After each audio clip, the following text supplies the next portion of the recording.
we are joined by Ghita Erling, who's the Chief Executive Officer at Payments Association of South Africa. Thank you so much for your time. We do appreciate it.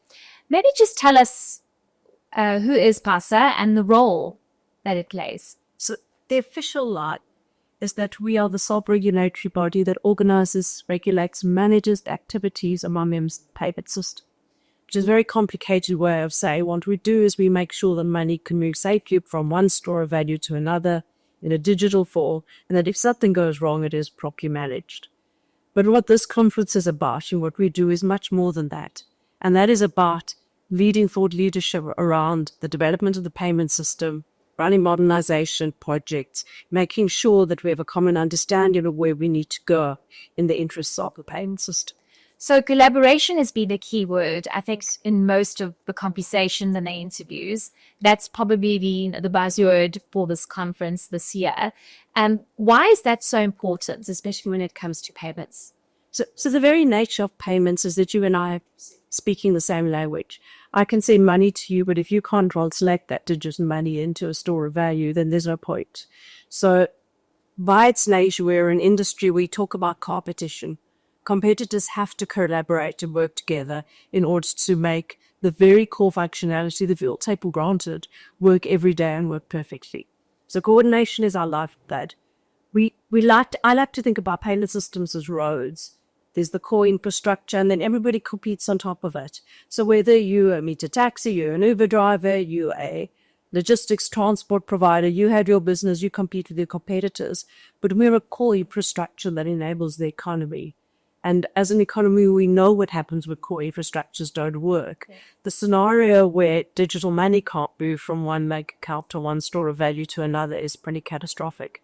So we are fundamental to any modern digital economy. And would you say there is appetite or will for fintechs, banks, the regulators to collaborate and work together? Because essentially they do need to work together. But, there is a concern that, we'll just do Alp and you do your thing, and if it works out, it works out. But there needs to be that will, right, for all the collaboration to happen. It's in everybody's interest for the system to work and to work well. Yeah. So from that point of view, I think there are common objectives that everybody's working to, but they're very different drives.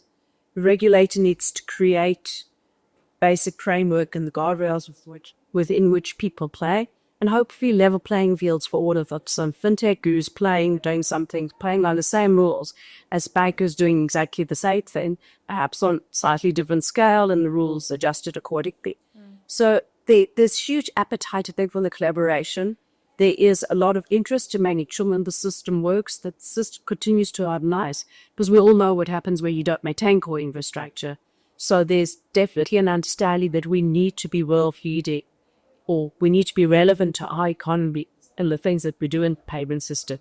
And as you would probably have seen, City of the last couple of days, there's enormous engagement for a lot of people to be part of the conversation. There are also concerns around disruptors.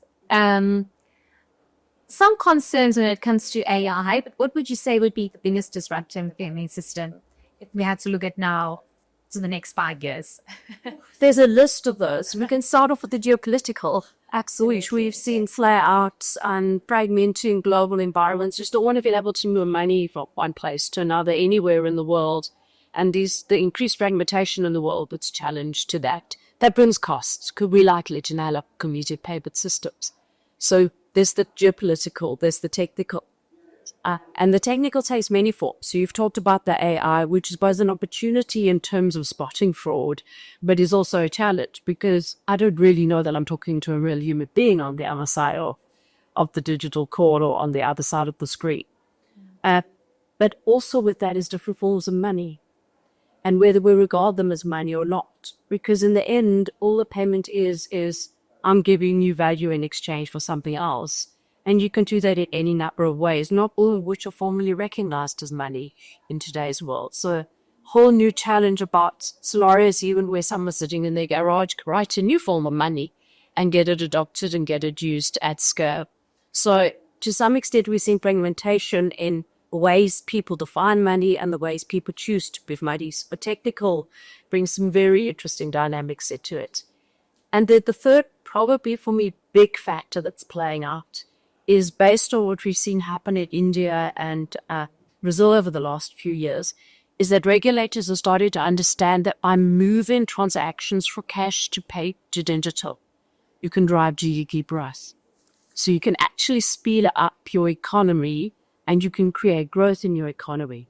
So now suddenly we have an agenda where through driving something that's good for everybody, you can also increase the growth of the economy, which is good for everybody because of the system. So those powerful factors are coming together, and suddenly instead of payments being a quiet little back office mysterious thing that happened that no one knew about till it didn't work, then everybody knows about it. It is now becoming something that is seen as a means of driving economic development, financial inclusion, but also equally as disconnect parts of the world when it's needed.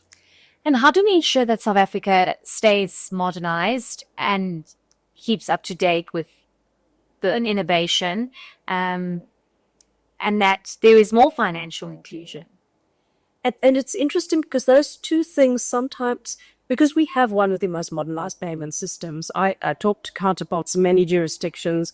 On the moment they hear that we no longer deal with checks, they're like, how did you get that right? So we really do have one more sophisticated systems. But what's happened in recent years is we've seen developing economies and leapfrog developed economies or richer economies in the payments environment. And we've seen India and Brazil come with solutions that have completely overtaken more legacy ways of play. We have those solutions. The conversations we're having is how we liberate those so that every South African has the choice to pay digitally wherever they happen to be, whenever they happen to be. What has been your biggest highlight from conference this year? The thing that's really overwhelmed me is the sheer engagement. You know, sitting on that stage in front of 708 people and the questions are flying in, comments are flying in, the conversation is continued in the corridor, it's continuing over tea. We're on a Friday afternoon and the conversations are still continuing at full pace. Just that there's so many people we want to be so involved in this conversation in itself has been quite overwhelming. And then just lastly, why is it so important to ensure that there is financial inclusion and that everybody is considered and factored in? The car guard, the lady on side of the street selling fact X, whatever it might be, there needs to be financial inclusion. So quite aside from the fact that greater financial inclusion drives the economic growth, creating a virtuous cycle, there's also, we can't look at a world where we half of population or more behind. There's no stability of everybody, yet bloat everybody. It's to share in the wealth and the benefits that I could drive. And I think, you know, we've spoken as country enormously about the extent to which we need economic growth in order to drive employment.